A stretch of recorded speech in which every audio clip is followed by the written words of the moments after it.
ಸರಿಗಮಪ್ಪ ಖ್ಯಾತಿಯ ಗಾಯಕಿ ಪೃಥ್ವಿ Bhat love marriage ಆಗಿದ್ದಾರೆ. ಈ ವಿಚಾರಕ್ಕೆ ಸಂಬಂಧಪಟ್ಟ ಹಾಗೆ ಅವರ ತಂದೆ ಒಂದು ಆಡಿಯೋ ಬಿಟ್ಟಿದ್ರು. ಆ ನಂತರದಲ್ಲಿ ಇವರು ಕೂಡ ಒಂದು ಆಡಿಯೋ ಬಿಟ್ಟಿದ್ದಾರೆ. ಇದರಲ್ಲಿ ಇದ್ದಂತಹ ಆರೋಪಕ್ಕೆ ಕ್ಲಾರಿಫಿಕೇಶನ್ ಕೊಡುವಂತಹ ಪ್ರಯತ್ನ ಆಗಿದೆ.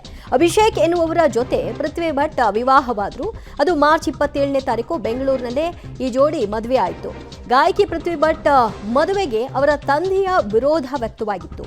ವಶೀಕರಣ ಮಾಡಿಸಿ ಮದುವೆ ಮಾಡಿಸಿದ್ದಾರೆ ಅನ್ನುವಂತಹ ಗಂಭೀರ ಆರೋಪವನ್ನ ಪೃಥ್ವಿ ಭಟ್ ಅವರ ತಂದೆ ಮಾಡಿದ್ರು. 25 ದಿನದ ಹಿಂದೆ ಆರೋಪಿಸಿ ಒಂದು ಆಡಿಯೋ ಪೋಸ್ಟ್ ಅನ್ನ ಪೃಥ್ವಿ ಭಟ್ ತಂದೆ ಮಾಡಿದ್ರು. ಈ ಮದುವೆಗೆ ಸಂಗೀತ ಶಿಕ್ಷಕ ನರಹರಿ ದೀಕ್ಷಿತ್ ಅವರ ಪ್ರೇರಣೆ ಅನ್ನುವಂತಹ ಆರೋಪ ಕೂಡ ಇತ್ತು. ಅವರ ಪ್ರೇರಣೆಯಿಂದಲೇ ಮದುವೆ ಅಂತ ಪೃಥ್ವಿ ತಂದೆ ಆರೋಪವನ್ನ ಮಾಡೋ ಮೂಲಕವಾಗಿ ಆ ಆಡಿಯೋವನ್ನ ಬಿಟ್ಟಿದ್ರು. ಸೊ ಅದಾದ ನಂತರದಲ್ಲಿ ಇಲ್ಲಿಯವರೆಗೂ ಯಾವುದೇ ಕ್ಲಾರಿಫಿಕೇಶನ್ ಇರಲಿಲ್ಲ. ಹೌದಾ, ಪೃಥ್ವಿ ಭಟ್ ವಶೀಕರಣಕ್ಕೆ ಒಳಗಾಗಿ ಲವ್ ಮ್ಯಾರೇಜ್ ಆದ್ರ, ಇದರ ಹಿನ್ನೆಲೆ ಏನು, ಇದಕ್ಕೆ ಯಾರ ಪ್ರೇರಣೆ ಇತ್ತು? ಈಗ ಆರೋಪ ಕೇಳಿ ಬರ್ತಿರೋ ಹಾಗೆ ನರಹರಿ ದೀಕ್ಷಿತ್ ಅವರ ಪಾತ್ರ ಏನಾದರೂ ಇತ್ತ ಈ ಪ್ರಕರಣದಲ್ಲಿ ಅನ್ನುವಂತಹ ಪ್ರಶ್ನೆ ಸಾರ್ವಜನಿಕ ವಲಯದಲ್ಲಿ ಪೃಥ್ವಿ ಭಟ್ ಅವರ ತಂದೆಯ ಆಡಿಯೋ ಬಂದ ನಂತರದಲ್ಲಿ ಚರ್ಚೆಗೆ ಗ್ರಾಸವಾಗಿತ್ತು. ಇದೆಲ್ಲವನ್ನು ಗಮನಿಸಿದ ನಂತರದಲ್ಲಿ ಪೃಥ್ವಿ ಭಟ್ ಕೂಡ ಒಂದು ಕ್ಲಾರಿಫಿಕೇಶನ್ ಕೊಡುವಂತಹ ಪ್ರಯತ್ನವನ್ನ ಮಾಡಿದ್ದಾರೆ.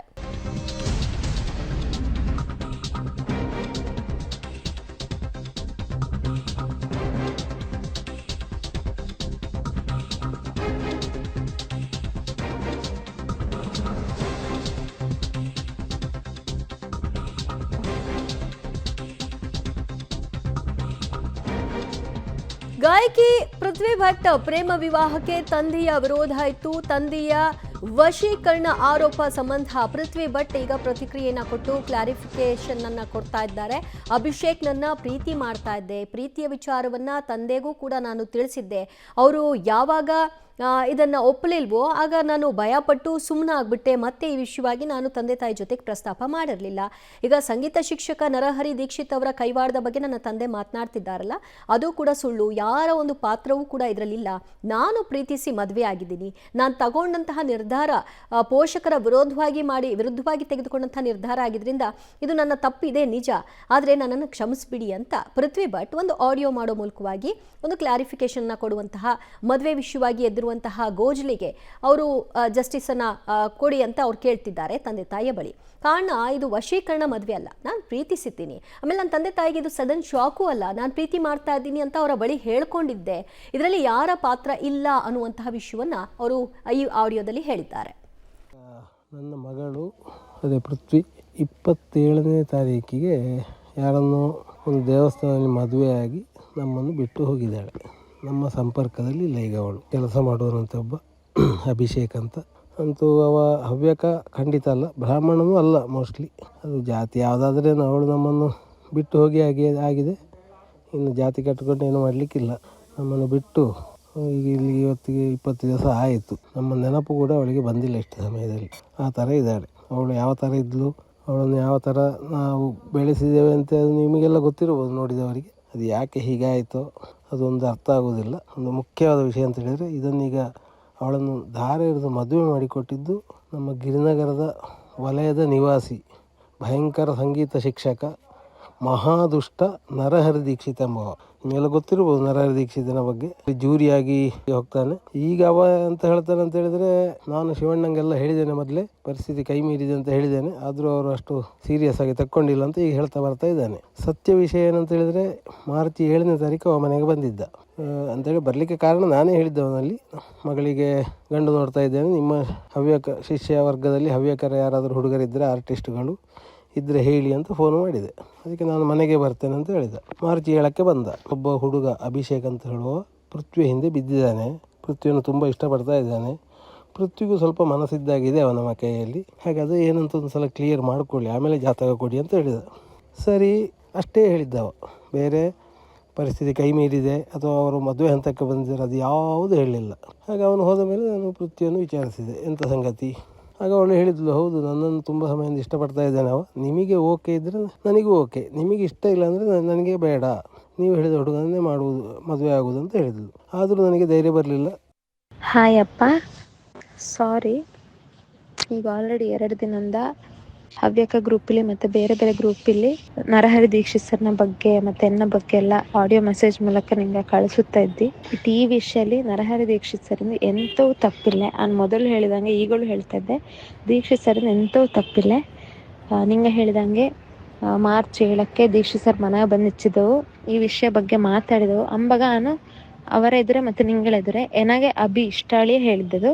ಬಟ್ ಮತ್ತೆ ನಿಂಗೆನ ಬೈದು ಎಲ್ಲ ಇದು ಹೇಳಿ ಅಪ್ಪಗ ನಿಂಗಳ ಮೇಲಿಪ್ಪ ಹೆದರಿಕೆಗೆ ಆನು ಅಕ್ಕು ಸರಿ ಹೇಳಿ ಆನು ಒಪ್ಪಿದ್ದದು. ಬಿಟ್ಟರೆ ನಮ್ಮ ಮನಸ್ಸಲ್ಲಿ ಅಭಿ ಇತ್ತಿದ್ದವು. ನಿಂಗೆ ತುಂಬ ರಿಸ್ಟ್ರಿಕ್ಷನ್ಸ್ ಹಾಕ್ಲಿಕ್ಕೆ ಸ್ಟಾರ್ಟ್ ಮಾಡಿದೆ. ಶೋಸ್ ಒಪ್ಪೋದು ಬೇಡ, ಎಲ್ಲದಕ್ಕೆ ಕರ್ಕೊಂಡು ಹೋಗೋದು ಏನಂತ ಒಂಥರ ಭಯ ಸ್ಟಾರ್ಟ್ ಆಯ್ತು ಮನೇಲಿ ಇಪ್ಪಲೆ. ಅದಕ್ಕೆ ನೀ ಒಂದು ಡಿಸಿಷನ್ ತಗೊಂಡು ನಾನು ಬಂದೆ. ನಿಂಗೆ ಮ್ಯೂಸಿಕ್ಕೇ ಬಿಡೋಕ್ಕೂ ಹೇಳಲ್ಲ ಸುಮಾರು ಹೇಳಿಚ್ಚಿದ್ದಿ. ಅದಕ್ಕೆ ನನಗೆ ಹೆದರಿಕೆ ಆಗಿ ನಾನು ಮನೆ ಬಿಟ್ಟು ಬಂದೆ. ಅದು ಬಿಟ್ಟರೆ ದೀಕ್ಷಿತ್ ಸರ್ ಯಾವುದೇ ಥರದ ಒತ್ತಾಯ ಎಂತೋ ಮಾಡಿದ್ದೆ ಇಲ್ಲ. ನಾನು ಮದುವೆಪ್ಪ ದಿನವೂ ಕೂಡ ದೀಕ್ಷಿತ್ ಸರಿಂಗೆ ಗೊಂತಿತ್ತಿಲ್ಲ.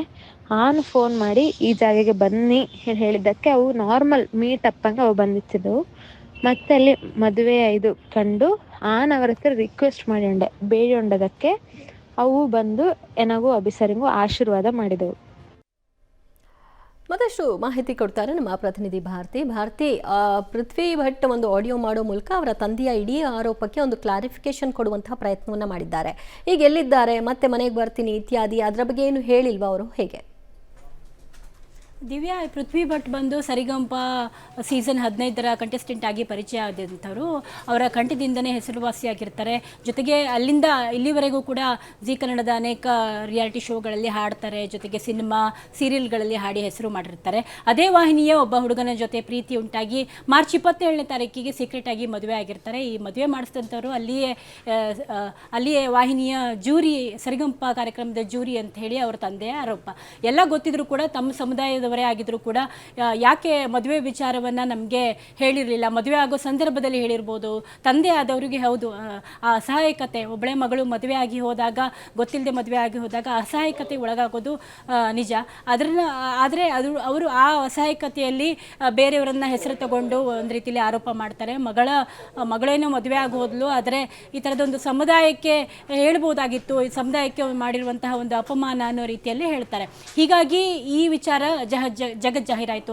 20 ದಿನ ಆದಮೇಲೆ ಪೃಥ್ವಿ ಭಟ್ ಅವರು ಅಭಿಷೇಕ್ ಅವರನ್ನ ವಿವಾಹವಾಗಿ 20 ದಿನ ಆದಮೇಲೆ ಈ ವಿಚಾರ ಬಹಿರಂಗವಾಗಿ ಚರ್ಚೆ ಆಗ್ತಾ ಇದೆ.